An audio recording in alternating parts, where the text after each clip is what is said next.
What's up, guys? Today we got 5 keys to perimeter defense in 2K26, and this video is in response to 1, 7-4s being crazy, and 2, the crazy clips out there. We both know perimeter defense is not perfect this year, so let's try to get down on it and let's get started. Let's go.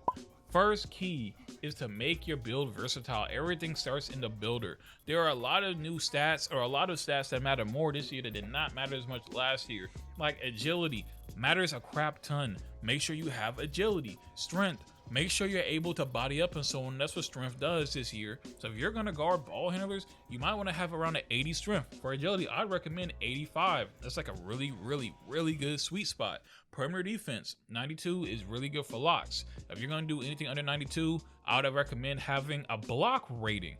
Block rating, especially if you can get around 74, that'll give you some pretty good paint patroller, high flying ability, and will help you get shot contests for jump shooters, because this year block is a huge factor whether or not you're gonna get a contest or even allow you to get a block on the 3-point shots.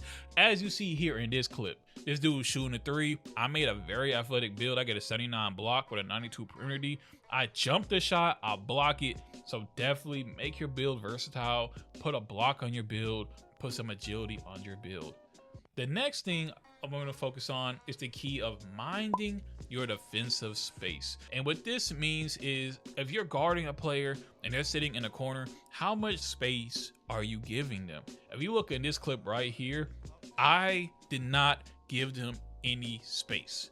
In these clips, I tend to give people a short amount of space that make them think it's an open shot, even though for my build it definitely isn't, and they'll find out very quickly. I'll either block it or I'll get 100% smothered with my build. If you're getting cut on a lot, you tend to give people more space so you can cut them off. Just try to keep in mind, how much space does your build allow? The next key though is to mind your build, which is really important. A lot of people, you made your build before. A lot of people had the opportunity to see what was good and what wasn't in this 2K. I really waited to see what would be good.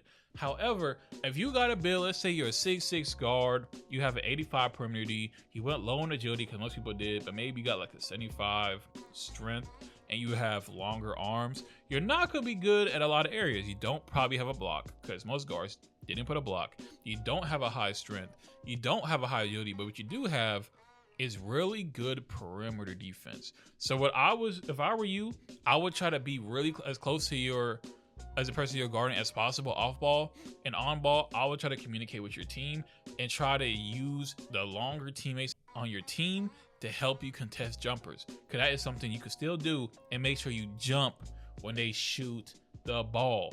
And if you have a fast big with some good space, maybe play help defense some more. My build is really good with help defense and not too good on ball. It can be really good on ball. I noticed the build is true effectiveness on help defense, which allows me to get takeover and then allows me to play better on ball defense later on. So mind your build.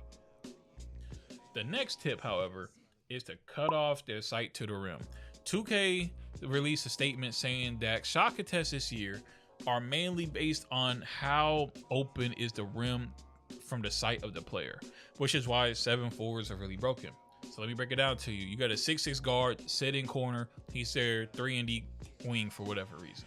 He sees the rim because you are playing off of him. So when he jumps and shoots it, all he sees is the rim. You're on the ground. You need to cut off that sight to the rim. So you need to jump. But what this also means, which helps you out really well, if you're guarding someone on ball and they're dribbling, literally put your nose into their chest. Cut off their sight to the rim. This stops a lot of players. And a lot of players will try to, that are better at the game, will definitely try to use their escape. They use different moves to shift you. But a lot of times what people like to do in this game is try to shift you a little bit left, a little bit right, and get their sight to the rim is open. And that way every shot for them is open. So never get them a straight shot to the rim. And then the last tip is to defend aggressively. This works really well with the rest of the tips, but defending aggressively throws off a lot of players. It's exactly what you have to do with 7-4s, with 7-3s, with short guards. You need to get in their grill. If you don't have a steal, don't reach, but still play on them aggressively, and you'll get bump steals like I did right here in this clip. I have a 30 steal at the point in this video. and I still got a steal just because I was playing really aggressively and I got rewarded for it. So if you want to play better defense, play aggressively, play with your build in mind, cut off the sight to the rim, and you will always perform better than you would if you did not use these keys. So leave comments down below what you think I left off this list. We all know the 7-4s are broken. You can't really stop them. However, these are some keys that you can use to stop everyone else and still up your effectiveness against 7-4s.